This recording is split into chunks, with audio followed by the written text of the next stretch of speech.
everyone. It's Megan here. I have an amazing husband and wife duo, Emily and Richard Makarewicz from Apex Talent Group. They are awesome managers in the business. And today we are going to talk about following directions.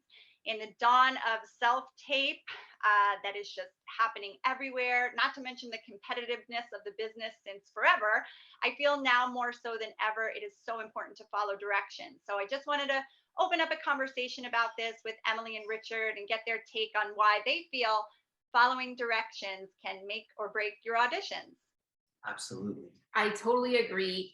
Right now, we are usually given self-tapes as the preliminary step. So when we get an audition nowadays, it's a pretty lengthy set of instructions, and it could be so specific even to how you're supposed to label your audition. And with voiceovers, they won't accept the audition unless it's labeled exactly the way they want, meaning it might need to be the name of the project, underscore the name of the role, underscore your name, underscore your location, underscore all these things. And a lot of times an agent will send us an audition, and if we don't send it back with exactly the way that they want, they say, you guys need to relabel it.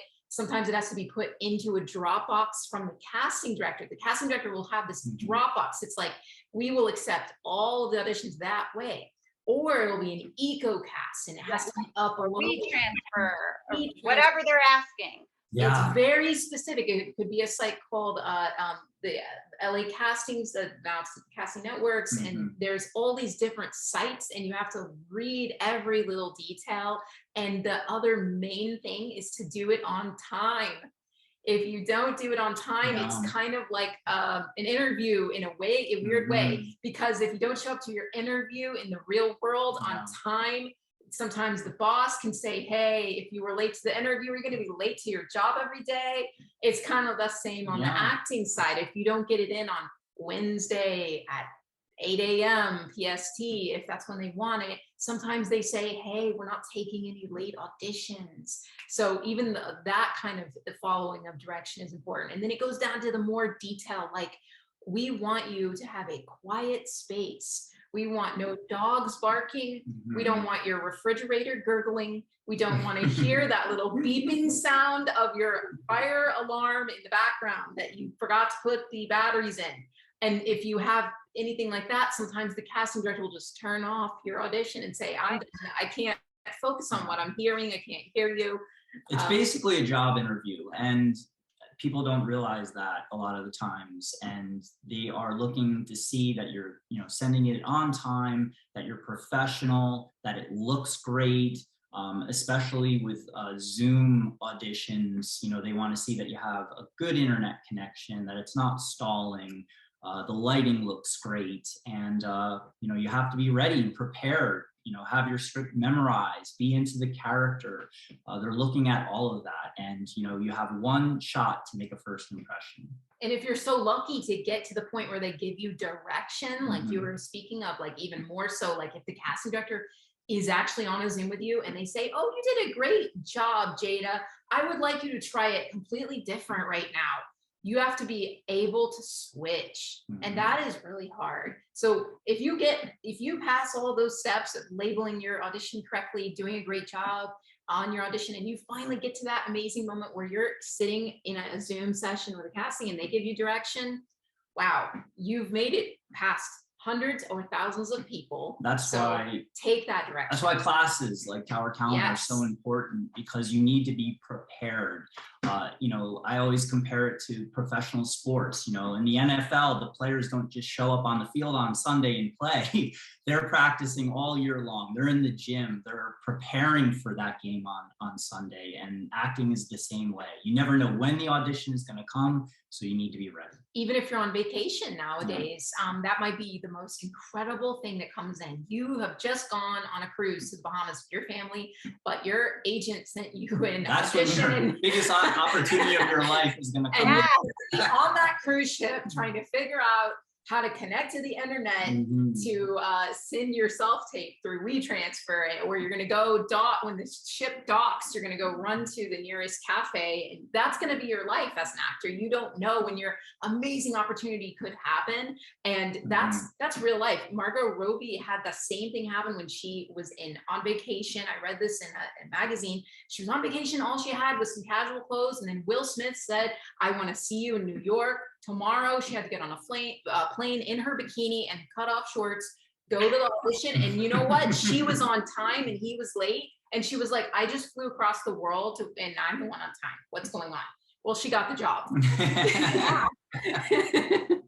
Absolutely. It's so funny. I have a client right now who's performing on a cruise ship in Sweden, in all the Nordic countries. And same thing. He's literally has found a spot in his bunk, where he does his self tapes, but he's doing it. And it's really cool. And like you said, being able to switch when you hear that direction and that internet connection is so important, because if you don't hear what they say, and there you go. You may have lost out on an opportunity because you can't fully hear what's happening. But like you mentioned earlier, Richard, this is revolutionary. Being able to do these auditions over the computer, saving everybody the gas and mileage and the time is so great that I don't think anybody wants to deviate from this. I think it is the norm, and we're going to stick with it at least 50%, to eliminate a lot of just all that back and forth. So you've got to get that good setup. The internet connection, like you mentioned, is so important. And it's so funny you touch upon the labeling, because that was actually one of my questions, because there are those specific directions. And I was wondering, it's like, if, your audition is fire, but your labeling is just a hot mess and you're wasting time, then you're missing deadlines because your labeling is off, what happens in that case? Yeah, there's casting directors that will not submit it to the producers or the director because it's not done the right way they want it. They have a very specific way they want it sent, and they send it, all of them in one batch. And if yours is not done the right way, it won't be sent.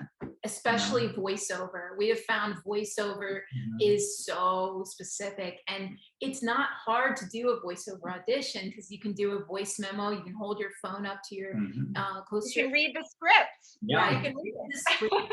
Don't even have to have a reader. You just read your lines. So the minimum that you need to do is to label it the right way. And they're so specific about it, and that they have no patience for it. It's one part of the industry where if you don't label it correctly, they will not even listen to it. Yeah. What about with extensions? I get all these, people get the audition, they're already asking for an extension, and technically they're not late. It's almost like a job interview. Can you reschedule, or can we do a different day? What do you think about that? Is that taboo? I would say you really need to do your best to get it in on time, because sometimes they are in such a rush to cast a role that they may find that diamond right away, and they'll send their favorites to the producers, and the person will book the role. That's what I was going to say. Yeah. Imagine you're on the casting side and you are just watching these auditions as they come in. What if you see the first or second person and you love them and you're like, I don't need to see anything else. I love this person. And you immediately send it to the director, and the director's like, I love this person too. Who cares? We're done. Yeah. And that happened to one of our clients. She did her audition the same day that we sent it to her. And that morning, the next morning, the casting wrote us an email and said, we are going to hold dates for her. She booked a major guest star recurring on All Rise. And it was because she did it so quickly, and she did it really well. So they knew they could trust that even with very little prep time, she was able to handle it. And they were so blown away by her. So I would say it would be an advantage if you're the kind of actor that can memorize quickly, and your agent sends you something, get it done. Yeah. Stop what you're doing. Get it done. I would say unless you are sick or there's been some type of emergency that you need that extension, otherwise you really need to do your best to get it done. And if that means, cramming, it's just like a test. If you have a test in school, if you go to the professor and say, can I get an extension? I know everyone else is taking it at this time, but can I take it like 3 days later? Imagine. You know, the professor is most likely going to say, no. That's not fair because everyone has this time. Yeah, everyone has the same amount of time. They're trying to create a system of fairness, right? Yeah. That we're all fair so that it's not like one person had an advantage over another person, and they want to see how well that everyone does with the same parameters. And I think that's very true what Richard's saying. And they want to know that you can learn something quickly.